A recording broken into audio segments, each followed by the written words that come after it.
Hello, everybody. Welcome to another episode of ZGN Talks. Today, we're going to talk about what you should be doing with your money ASAP in this economic environment.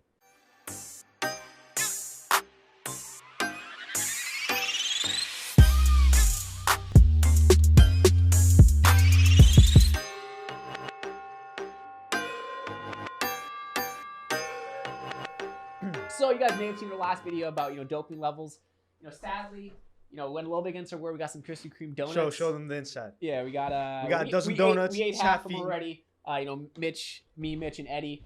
We just went to Krispy Kreme, got a couple donuts. So, sadly, you guys can sponsor us. We love it. This is, guys, in case you're wondering what you should be doing with your money, buy some Krispy Kreme. It'll make your family happy. No, but real talk, what's going on in today's world is absolutely ridiculous. Yep. People are losing their jobs, and it's especially terrifying if you're, a wife, you have a husband, you guys have 3 kids, you guys are currently applying for unemployment. And this is a crisis going on right now because we're basically in a recession at this point. And 100%. There have been recessions in the past, and each time people say, "Oh, this one's different. But this one, it just happened super quickly. Like the market just dropped. Like if you compare it to 2008, we're falling a lot faster. In the span of a week and a half. Yeah, at the time of us recording this video, it's about 26% down. This can be released like a couple days after, so it would probably be a little bit worse. And by the way, guys, I just want to say, we can't really talk to what the exact situation is because sadly, we get demonetized, potentially flagged. And we don't want to get absolutely wrecked in the algorithm. So we're going to try avoid actually saying exactly what's causing the recession. We'll call it something else. We'll come up with the term. Yeah. So before we start talking about bailouts and all that, first off, some of you guys have money. Some of you guys may or may not have an emergency fund. So that's something I would first like to start off with, whether you're a regular individual going down the corporate path or you run a business. Over the years, a lot of people, including us, have heard about starting an emergency fund. And that's actually something we started doing over the past year because I remember you actually predicted that there will indeed I did, as of like 3 years ago. I nailed it almost exactly. But little did you know it would be because of the reason that's going on right now. Yeah. Came out of nowhere. So, yeah, I'd like to start off with the importance of an emergency fund. Yeah, I would say emergency fund is extremely important. Obviously, right now, it's a little bit harder to save up. But if you can't have an emergency fund, let me just first explain what it is. Emergency fund is typically like a cash reserve you had that can last anywhere from 3 to 6 months. That's usually the average length. Basically, if all your income went to zero, how long you survive off this cash. Just how long you survive off it. And sadly, I don't think a lot of people right now in this economic environment are going to be able to save up. There's a lot of layoffs. Unemployment is expected to spike. By the time this video comes out, unemployment statistics will come out by the Department of Labor, I believe. But yeah, if you can't save up right now for an emergency fund, I would recommend slashing your expenses. Don't go out to eat. Try to cut down your utility use, all that good stuff. Like, don't spend money that you don't have to spend. You need to get extremely conservative in your spending habits. I also believe that it won't be really hard. It won't be hard for people to put a pause on spending because me personally, I've been going to Safeway. Yeah. I've been going to Target, and these lines, some of them literally start outside. Yep. In San Francisco, most of the lines usually take up the aisles, which is still super ridiculous. But I've been seeing on social media throughout different parts of the world, there are lines literally outside. And when I show up to the store, right away I turn around and I leave. But that's me. A lot of these people that are suffering right now have kids. They have bills to pay. Now, I'm sure, a lot of the payments, for example, there's 0% on student loans right now that people have to pay in interest. I'm sure when it comes to rent, that will be extended. So there's definitely aid going to be coming out. But I'm sure a lot of people are going to become lazy to be waiting in line. So that won't be a big problem. But then again, a lot of products that are now in supply, if you choose to go online, their price is inflated like crazy. And it's actually interesting because we're Amazon sellers. Yep. And first thing you think as a seller, buy a bunch of sanitizer, buy a bunch of toilet paper, sell it online. Amazon and platforms like eBay are actually not allowing people to know any longer list those products. Yeah, at least for like a high economic price. So they're not letting anyone price gouge or go above a certain level. People are just taking advantage of it, which is unethical. It's a little bit unethical. I would agree with that.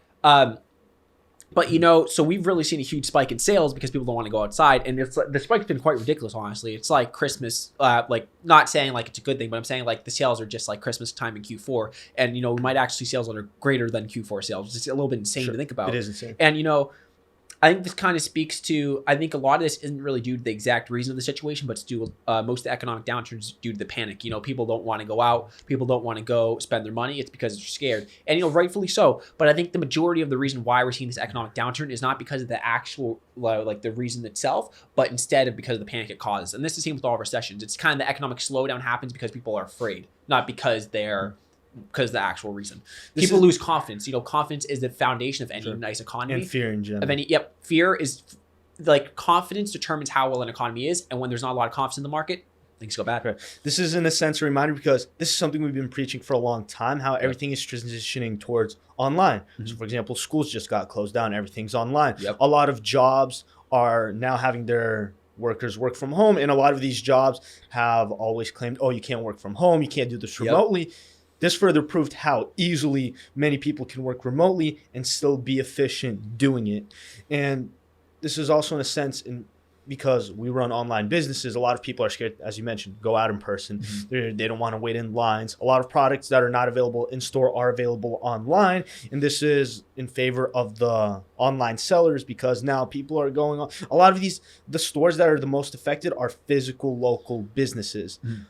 But if their business was not limited to the physical area that they're located in and they really had an online presence because if you have an online presence, let's be real, someone from Australia can order from you if anything. And because if you have an online business, that really works out in your favor. So this isn't something diversifies your customer base. Exactly. So this isn't in general something you could do right now with your money, but because over time things will get cleared up, the economy will bounce back. Just as always. And when it comes to a time like this, use this as a wake-up call of how the economy of how pretty much everything is transitioning online, and that you should be thinking about how you can create an online income because it's not going to be affected by you having to go out, especially in a time of a global panic like this one. Yeah, it doesn't even have to be like an online income. In that sense, it has to be like a way that you can make money from home. I think that's really, really interesting how we're seeing all these different companies put all their employees on Zoom and, instead do that instead of saying, oh, you have to come to the office. I think it's kind of like a little bit of a wake-up call for the economy. And for those of you that don't know, I kind of want to dive a little bit into the economics of this. For those who don't know, I dropped out of college my last year. I had about 2 more economic classes to go, so I consider myself pretty knowledgeable in economics. I took basically all upper division classes when I was 18 or so. So, I think we should talk about how the programs are thinking right now. Well, right now at the time of this video, they're debating whether or not to do a stimulus package, give every American around $1,000, $1.2K, and then like $500 for children. They're also debating whether or not to bailouts, and they're pumping into the repo market, and they're pumping money into the banks. We actually discussed this, so a bunch of people chances are there will be a bailout for both individuals and big businesses. Very likely. Now, the reason there's a bailout is because that will increase spending. Certain companies such as United is literally blackmailing them that they're going to fire all the employees unless we get bailed out. Exactly. Now, for the whole individual side, there are a lot of people that are really illiterate with finances. I'd say probably 90% of the people. I'd say most people that's lowballing. They get money, they spend it. That's it. Exactly. So pretty much the government aims to send money towards people that are going to end up going out, buying a pair of shoes. You're going to see a lot of people flexing cash on Instagram. Yeah, it's true. Or flex like, oh, just bought this with the stipend or whatever it's called. You're going to see a lot of people flexing or like basically flexing new stuff they just bought with the money they got. And I also expect kids are going to expected to get $500. I expect the parents are just going to take that for themselves. You're not going to, what does a 5-year-old need $500 Dude, if we were kids and we got a $500 stimulus package, our parents just take and spend it. I would do something. I wouldn't even know what that is. If I'm 5 years old. But Monopoly money, I don't know. Yeah, so essentially, I think that's actually going to happen. I think they're going to do a stimulus package just like they did under Obama. At the time, they haven't given it out yet. So, if you guys see this and they have given a stimulus package, it might be right or wrong. But I think they're definitely going to give out a stimulus package. I think it's going to be bigger than 2008, pretty much. I think they're going to give away, right now they're debating between 1,000 and 1.2K. I think it's going to be around that range. And, I really think that's what they're going to be doing to stimulate the economy. But I think what's going to end up happening is, I just watched the news a little bit ago. I think they're going to tie this into like a bailout bill so it feels fair for everybody, because people have a problem with corporations getting bailed out, and they're tying it all together with other proposals to bail out companies so people don't feel as ripped off. And I'm kind of contradictory on whether or not we should bail out these companies. That's my honest truth. I'm a little bit contradictory on should we bail out these companies or not. And one of the reasons behind whether or not we should or shouldn't is because if you don't bail out these companies, what ends up happening is all these people get unemployed and it costs us more money in the long run. And that's one big reason why I'm kind of torn on it, because if you bail out these companies, or if you don't bail out these companies, what ends up happening is they lay off people, and you end up paying more of your tax money towards that than if you would have just bailed them out. Sure. And that's where it's kind of tricky, because these companies, they aren't prepared for recession. They're doing all this. They're spending their cash, and it's really just really bad market behavior. It's moral hazard. The government's basically saying, if you spend money on product research and don't save anything for a recession, we're going to bail you out anyways. And that encourages companies to splurge and put all their money into research and stuff like that and have no cash reserves. And companies that don't do this and are actually prepared are actually at a disadvantage because the government is going to come bail them out. Or at least that's their perception. And then also to take into account is how low the interest rate is right now. Oh, it's extremely low. low. I'm assuming you guys know, but the interest rates are close to zero, pretty much close to nothing. And a lot of people are saying, why don't these companies just take advantage of that? Yep, like Robert Reich is saying they'll easily be able to get loans at really low interest rates, dump it back into their company rather than getting a bailout. But they don't seem to be wanting that. They want to take the easy way out, take a bailout. And I remember we're huge followers of Mark Cuban. You know, always grew up watching a lot of Shark Tank, and he's a super successful businessman. Pretty much created live streaming online. Exactly. And he's super focused on employing. Like, for example, when everything happened in the NBA. The first thing that came to his mind is how to take care of his employees. And the people that work in the stadium, because there's going to be no foot traffic. So he said, what I want to do is support these people. He owns the Dallas Mavericks. He's an owner of a known NBA team. And the first thing he started thinking is, how do I take care of these workers, everyone within the facility, the players, everyone, right? Which is the right mindset to have. So basically what he says is a lot of people are relying on this bailout. He says people shouldn't be relying on bailouts. And he says bailouts are a little bit unethical. And, I in part agree with that. He says, these companies shouldn't be bailed out because it encourages bad behavior, like I touched on earlier. And, I really respect people that take care of their employees. But what I don't respect is people that splurge their money in hopes that they're going to get bailed out. Like what United is doing right now is pretty damn messed up. And, I think they lost my business But, forever. if you think about it, the cruise business is huge. The airline industry is huge. And low margins, too, like 3 to 5%. It brings in the U.S. Brings in the U.S. a lot of capital throughout the years. And in a sense, if they don't bail them out, companies will take loans. But even if do you expect a lot of companies to take the United route of blackmailing the government in a sense? I don't think it's going to help them long term. I think they might just say, screw you. But I think it's. But then if a lot of companies start doing that, the government can't really. It's just a tough position, dude. But I hate it when companies use their leverage to say we need to get bailed out, or we're just going to screw the whole system up. Like I can't stand that. It just pisses me off. And I think they've lost my business personally for the rest of my life. I don't think I'm ever going to fly United again, just because I don't respect people. I don't respect executives to say you're going to bail us out. We're going to lay everyone off. Because I believe a bailout is going to happen regardless, even if United was to say that or not. I think regardless they would have gotten bailed out. Yeah, because you need to bail out these big companies in order to get the economy going. Because I believe bailing these companies out is going to help the economy much more in the long run than sending these checks to regular individuals. Because these companies are the ones employing these individuals. They're the stream of income for these individuals. So you could say, okay, like if I had to personally choose one side getting bailed out, I'd say these companies, because then more people will be employed and they will be getting paid regardless than these companies not getting bailed out and us people just getting these checks. Because let's be real, what could we do with an extra couple thousand? There isn't much we could do. But it just comes down to moral hazard again, because if these companies know they're going to get bailed out, they're not going to build up cash reserves. Like if airlines knew that we had a firm stance, just like, well, I don't know if I want to mention that word, like for people that kidnap people in foreign countries, the U.S. had a very firm policy. We do not negotiate with people that do that. I think if we establish, because it creates a moral hazard, because if we start paying people, then people start doing it more. And I think it's the same exact thing with bailouts. If we say we're going to bail people, if we say we're not going to bail people out under any circumstance, people become very, very wary, and they become very, very, they build up their cash reserves in cases where stuff like this happens. Because saying future recessions to come, if they know they're not going to get bailed out, they're going to play responsibly. Exactly. So as I mentioned, in future situations to come, if a company is so used to constantly getting bailed out, a recession will come. Okay, whatever. The government got us. If they don't back us up, we can always use the blackmail strategy and get it back regardless. And it's going to create the wrong mindset within a company on how to function, how to treat their employees, in general, the service that they provide. Because if you really think about it, not many people watch the news that in depth, and a lot of people will be like, oh, United gave me a good deal. Cool. They're going to still taking United regard. Like there aren't a lot of people that think like us, like, oh, this company did the wrong thing, the wrong strategy of approaching this sort of situation. They lost my business, while most people will continue flying United if they get the right deal. Yeah, and I think it's just really, really interesting how all this stuff's being handled. And, it's just, mind-blowing. This is like a 1 in every 10 years on average, something like this happens, and the economy, and, there's a recession. And I think it's really interesting to see how this is different from all the other cases, because this is something like we haven't really dealt with.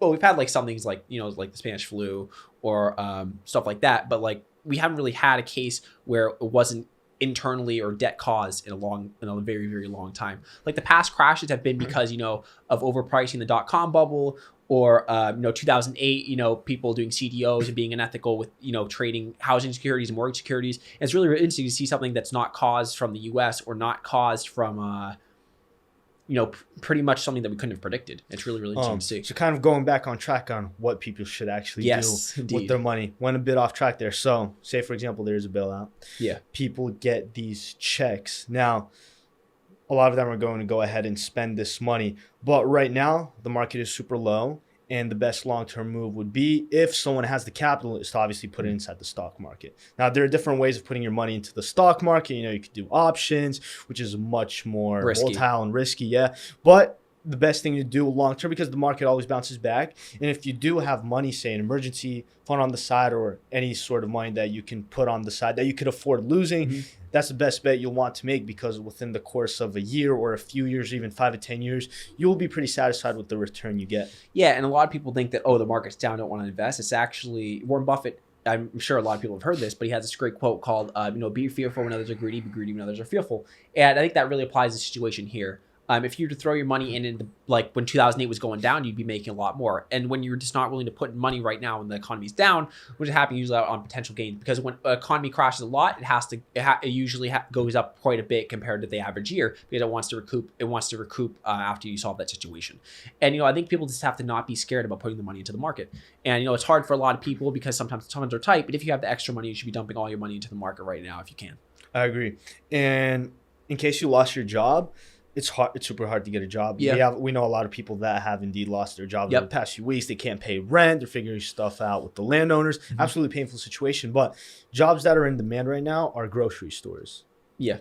Stuff that, stores that are still open now. I'm sure there's a huge demand for those. But if there are any businesses that are essential for the public, potentially try applying to them if you really need that side income. That's just what you need to do, because right now a lot of people are sitting at home. Many jobs freelance jobs such as babysitting, that's not going to work. You don't want strangers in your house. Exactly. You need to look at what's currently in need and take advantage of it. Now, for example, us from a business standpoint, we started doing product research more from the side of products that are in demand. Now, we're not going to be unethical. What we've actually noticed is a lot of businesses or our sellers that we are competing with, they're slowly increasing the price on their products. And that just allows us to underprice it, because the retail or what we get it for from our suppliers, the price isn't changing too much. Yeah, like we hardly ever increase the price, but like we noticed that people are slowly increasing the prices, and not just doing it all at once, because that's how you get banned on platforms like Amazon. Supply and demand, but it's unethical in this sense. Yeah, but at the same time, you can argue from an economical standpoint that it gives goods to people that most deserve it, because you're willing to pay more. It means you need it. It is an economic law that states that, but it doesn't really go over too well with. The average consumer doesn't like hearing that. Yeah, so some people, we've seen videos and Amazon of people, from a consumer perspective. We've seen people in stores literally fighting over toilet paper, and you'll see some young couple with 10 toilet paper rolls, and then you'll see an elderly couple that literally has none. So in that sense, that's kind of when it goes against certain economic ideologies. Yeah, I would agree with that. I mean, it's people. Basically, if a price increases, the people that are willing to pay more end up being the people that actually really, really need a product. But the thing is, it can be already a little bit unethical, because some products people need regardless, like toilet paper. And that's where things kind of get tricky, because there's kind of a weird, tug on, is it ethical to increase price on necessities or is it not? And I think a lot of companies like Amazon have decided that's not, because they're consumer focused. I think that is definitely right. And certain consumer products shouldn't be price gouged in times like this. I was reading this news article how this person bought $70,000 worth of sanitizer. And he tried to send it into Amazon. Amazon said no, get lost. Yeah. But if you go on Amazon right now, there's a lot of sanitizer that's sold out right now. But there are probably a bunch of people think, oh, sanitizer, let's take advantage of it. Yeah. And Amazon is like, joke's on you. When Amazon could just get their own sanitizer, sell it at a normal price, because it's their platform, they control it. You as a seller, you can't really just think of it and then expect to really take advantage of it using someone else's platform. So that's in fact something I really respect about Amazon. Obviously, Amazon isn't the best towards their sellers, as we have learned. Yes. But when it comes to customers, I have the utmost respect for them, especially in situations like these. Yeah, especially from a consumer perspective, I have utmost respect for Amazon. I mean, I'm getting some groceries delivered and stuff like that. Exactly. So to some extent, I do respect Amazon. from a customer's perspective. I think it's really cool that we're looking out for the customers. It also proves some interesting things about the free market, because people say, oh, the free market doesn't correct for price gouging. I think it's really interesting because in this case it does.